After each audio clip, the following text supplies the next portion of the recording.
I'm delighted to have with me today two friends, former bankers, people who I developed a lot of respect for over the course of years. Both of these gentlemen have been clients and coaches because they've shown me a lot of things about what's involved in developing teams and being successful in senior leadership positions. With me are Jasin Pasho, who has been was in the banking industry for almost 3 decades. Jasin, is that a correct number here? Correct, right on the button. Amazing. And Kirk Monroe, who I think may have edged over 3 decades. In all honesty, I was slightly under. It was 29 years. All right. So you guys are both young guys. And in looking at the fact that you have left banking and moved into very different organizations, but organizations that I think are doing some interesting things in the real estate space. And we're going to talk a little bit about that at the end. I thought it would be interesting to invite you to reflect a little bit on a couple of things. It's still pretty new. I think in both cases, you're in your 2nd year of leadership, but it would be helpful maybe for people in terms of context to get a little background about the businesses you are currently in. So Jason, I'm going to start with you. Do you have a thumbnail on who you're with today? Sure. With Flatwater Homes, I was a silent partner in this business in its inception. A year ago, my business partner asked me to join. He was not looking for a part-time investor, was looking for a full-time partner. And a year ago, I made that move. And we are a high-end luxury residential contractor, focusing in that high-end space, doing ground-up construction as well as remodel and additions. And you're located in Wisconsin. We're currently located in Milwaukee, Wisconsin. We focus currently in the Wisconsin market, looking to make entrees into Chicago and eventually become a regional and look at projects nationally, 1 or 2 projects nationally in the next, call it 4 to 6 years. Okay, great. Kirk, how about you? So I am with Ryan Companies US Inc. We are headquartered in Minneapolis, Minnesota. We're roughly a 2,000 employee firm, nationwide commercial real estate company. We're 100% vertically integrated. So we're both a contractor, a developer, architects, capital markets, and asset management. So different organizations. Your national headquarters is in the Midwest. It's in Minneapolis. You're based in Denver. And I'm in Denver. Yes, correct.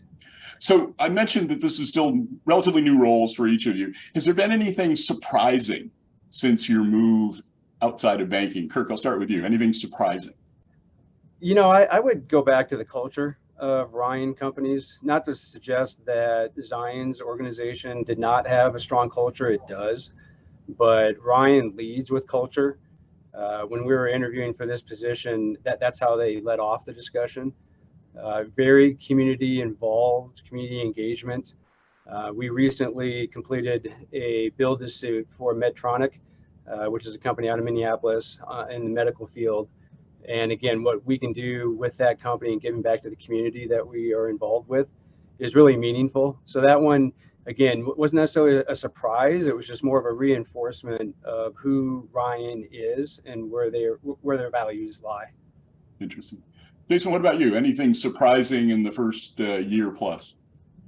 A lot of things were surprising. We're a startup company, so being thrown in the mix of doing everything and wearing a hat of everything was a real big change. Being a banker and looking at companies and trying to understand and trying to, I would say, look under the hood of companies and actually then being thrown into the execution side of things is night and day. I would say, again, that was the biggest surprise. Is I thought after, of the 30 years, 20 plus of that being in the commercial world, I had a good pulse on different types of businesses as well as real estate, spending a lot of time in that real estate market and banking a lot of contractors and construction companies. Being on the inside versus on the outside is night and day.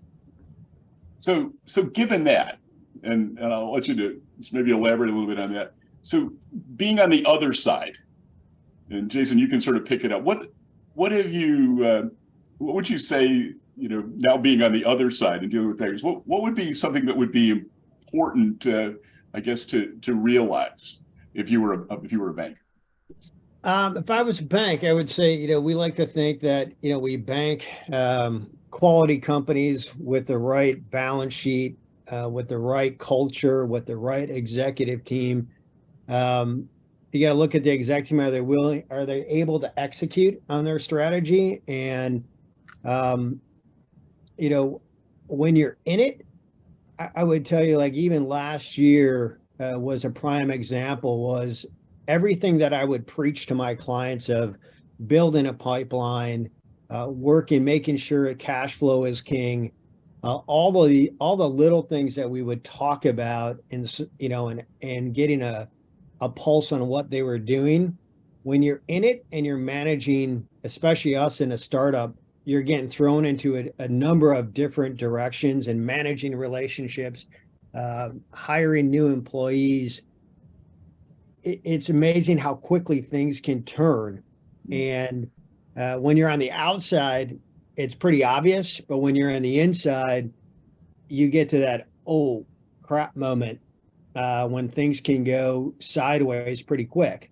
Now, I do believe what I've learned from the banking side of things really helped us get over a little hump that we had. And if it wasn't for that experience, we could be, I don't know if I'd be here today. I think I might be right back in banking. Well, I may come back and ask you to go a little deeper into that. Kirk, how would you answer the question? What's it been like to be on the other side? I think it's definitely a greater appreciation for everything that goes into a real estate project. In the banking world, we were so strictly focused on the capital market side and underwriting a deal. And now, having been a part of a development company and a contractor, it's the infamous, it takes a village to raise something. And that is clearly the case when it comes to real estate. So it is a much greater appreciation for everything that goes into making a project work. So you and I talked a little bit, Kirk, about things that were relatively easy, moving from a leadership role in a large community bank, part of a large regional, to moving into a job where you were asked to be immediately a leader in a fairly substantial company. What would you say are some of the things that served you well, having been a banker? Definitely communication. Year after year, you always get the surveys back that would suggest that communication needs to improve in some capacity, whether it's email, whether it's verbal, whether it's just patting somebody on the back. That is a transferable skill set, no matter what industry you're in. And that's something that being in a leadership role on the banking side has definitely allowed me to move that over to the real estate side. So Jasin, I want to follow up on the comment you made. There's some things that you encouraged your new employer, your new company to do that had they not done them, you might be in a different place. What are some of those things? I assume those are banker related skills and insights. Yeah, Kirk hit the nail on the head with the communication side of things. It is communicating early in the process, communicating internally as well as externally. And how you can, communicate externally. We're building the culture that we want, and we talk about it in our company meetings. Sometimes I think our employees get irritated with us, but communication is a huge driver in our success. And we try to think of ourselves as we communicate more than any other contractor in our area. And we believe in transparency, and how you deliver the message is one thing, but also solving those problems. But what helped us get over that hump was our consistent communication with our clients, and hard work. But kind of been trying to instill that culture of constantly communicating. Over communication is not a bad thing. Really helps.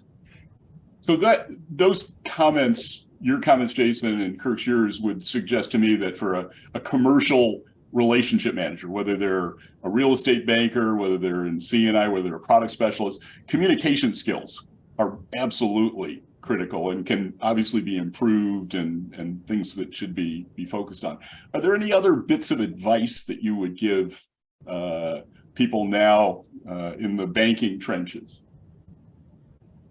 Who do you want to go first, Ned? Yeah, start with you. Okay. I would suggest not to give up on the industry. Banking is a crucial part of our economy, and banking plays a very important role in many different aspects. So, during the downtime, if you're not working on new business, look at your existing portfolio, make sure that's in order, make sure it's cleaned up to the extent possible. Portfolio maintenance all day long during some of these slow periods. And again, you'll be very surprised, at blink of an eye, 18 and 24 months will fly by. And then hopefully the economy will be back, it'll be stronger, and you're back doing new business opposed to portfolio management. So when you make those comments, you're giving up on the industry. You don't want bankers to give up on the real estate industry. Both. I mean, both, the real estate industry, but also the banking industry. During the slow times, people may look elsewhere. But again, I go back to the comment about banking being such a crucial role in our economy. So stick with banking, and then on real estate all day long. Jason and I have been doing this for 30 years, and it's an industry that we're very invested in and one that we believe in. So both on the banking side and on the real estate side. Okay. Jason, what about you? Any advice for bankers? My biggest advice, Ned, and I was thinking about this, is the analytical side of things. We drive analytics. We've in the industry have gone to a lot of analytics, and I'll use a Moneyball example of analytics drove into baseball. Stats really transformed baseball quite a bit.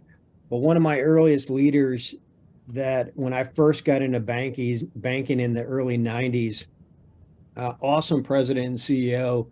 And I remember the loan committee. I was just a dumb auditor at the time. And he had said to me, guys, anyone can take a look at the numbers all day long. Tell me more about who the owners are. Tell me more about who the management team is, and can they deliver, and can they execute on their strategy? So my advice, going back to the bankers would be is, don't just let the numbers dictate whether you're in it or you're out. Get to know a little bit more, peek under the hood a little bit more. Even what Kirk was just alluding to, don't give up on the industry. See who's behind that deal, and learn a little bit more about the personalities, and can the executive team execute on their strategy. Go back to that Moneyball side of things. Statistics rule the roost, but what they're finding is a key balance with the statistics as well as the personalities. You still got to have the right manager that can create that clubhouse and can execute and take the numbers to another level. So that would be my biggest advice. Yeah, and I think that's really sound advice. It also ties into one of the things that I try to encourage bankers at all stages to spend more time doing, which is asking questions and being more curious about a lot of the things that are often behind the numbers. So I'm thinking, I could be wrong, I'm thinking that at this point in time, we're doing this in August of 2023, there are probably some people that are curious about your perspectives on real estate and where it's heading. And Kirk, you've sort of given us, sort of a little bit of a pep talk about staying with it and looking a little bit into the future. What would you say as you look into your crystal ball? What do you think is, what do you envision happening in the real estate space that you're involved in? We're seeing a little bit, again, like we talked about before, a little bit of a slowdown right now, but company-wide expecting for the market to come back towards the end of next year, Q1 of 2025. All indications are that it'll come back strong, and that this is a slow, modest recession if we have one. So again, it's more about weathering the storm for the next 12 to 15 months and getting prepared. I mean, getting ready to make sure you got the right people, you got the right teams that are hired. So when it does turn, which it will, that you're ready. And Jasin, your perspective is a little different because you're focusing on high-end home buyers. What would you say, though? What's your sense of from your vantage point? Yeah, we're in a different market space. We focus in on the luxury high-end space. So it's called the top 10, 15, top 10, 5%, and even 1% of homeowners that are out there. So that space, I would not say anything is recession proof. Going through 2008 is always in the back of my mind. But when you're dealing with that market space, that market individual really likes to invest in their asset when there's a downtime. So they want a certain look and feel, and they kind of take advantage of, call it the labor pools, the commodity pricing. So we're not necessarily seeing, the downturn that the commercial real estate market is seeing vastly, or the broader outlook on the real estate side of things. Well, I appreciate both of you spending time talking about your journeys. I'm certainly going to be interested as a friend in following the success that you have. And I hope you have lots of opportunities to talk to friendly bankers and help them in their pursuits. But again, thanks for being part of this NedTalks. And I hope the rest of 2023 is promising for both you personally and your organizations. Thank you, Ned. Appreciate it.